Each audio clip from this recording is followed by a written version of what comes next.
Good morning. I greet you from the big town of Marino, Colorado. What a beautiful morning. Already 42 degrees here, going to be 80 degrees here on this beautiful spring morning here. And how are things going for you?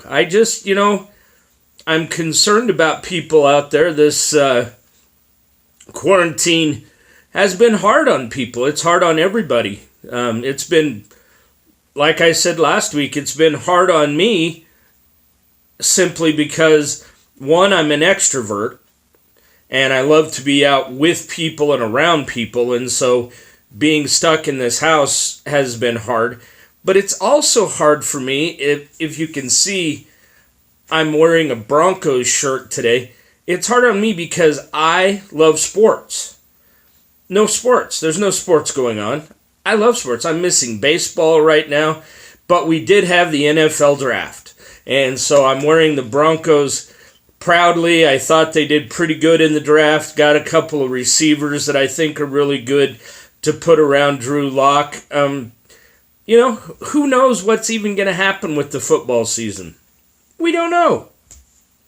But what I'm going to talk about today, we've been talking about that you're not alone, that God is with us during this time, and I've really been coming from a perspective of kind of trying to get people to realize that I guess I've been kind of talking to you and babying people along and saying, hey, it's okay, you're all right, God's with us and stuff, which is not a bad thing.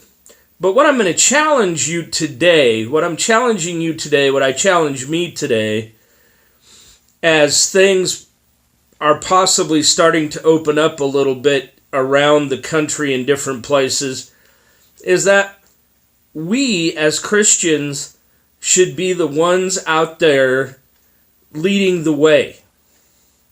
And I don't mean leading the way in political protests or leading the way in voicing our opinion about what went wrong during the crisis or what went right. No, I'm talking about leading the way in being stable, in being helpful, in being a cheerful, joyful person for people to see out there. Somebody that they can lean on, somebody that they can confide in, somebody they can look to for help and for peace and for stability in their lives when they think everything else out there is kind of going crazy. They need some people out there that they look at and go, why are they not freaking out? Why are they not so concerned and just going nuts about this? Why I am. I want to know their secret. I want to know why they're that way. And it's time for us to show forth God in ways to people that shows forth His glory, shows forth His stability in our lives, the peace He brings to us, the joy that He brings to us, because God is going to use this time. We've heard it from every pulpit that I've listened to over the last weeks, is that Romans 8:28 is still applicable during this time. He will use all things for our good, and it is going to be for His glory that this is going to take place. So I want to look from the perspective today of we're concerned about this pandemic. I've been quarantined for 5 weeks and it's been hard on me, but God gave me a perspective and I figured this out. I've been alive for 2,907 weeks. 2,907 weeks I have been alive on this earth. For the past 5 weeks, I've been quarantined in this house because the doctor wants me here. And I figured that out. It's 0.17% of my life I've been quarantined in this house. Yes, 1/10, not even 2/10 of 1% of my life. So not even almost measurable in my lifetime have I been quarantined out of the 2,907 weeks I've been alive.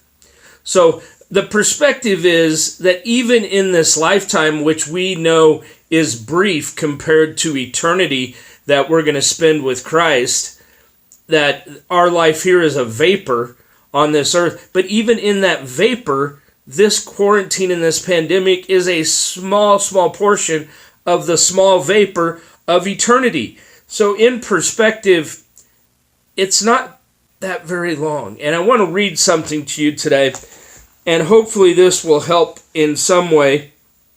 I'm reading today out of the Message Bible, and we're going to be in 2 Corinthians 4, and we're going to read the last 2 verses of that chapter.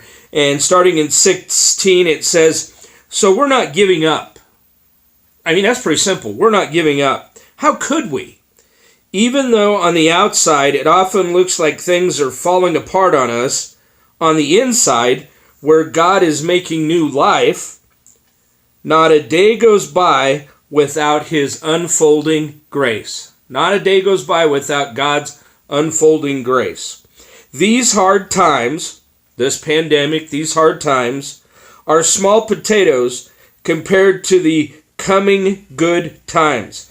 There is a lavish celebration prepared for us. A lavish celebration in eternity prepared for us. There's far more here than meets the eye.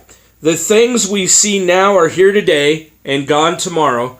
This pandemic will be gone. But the things we can't see will last forever. So the things of this present world are temporal. They're just temporary.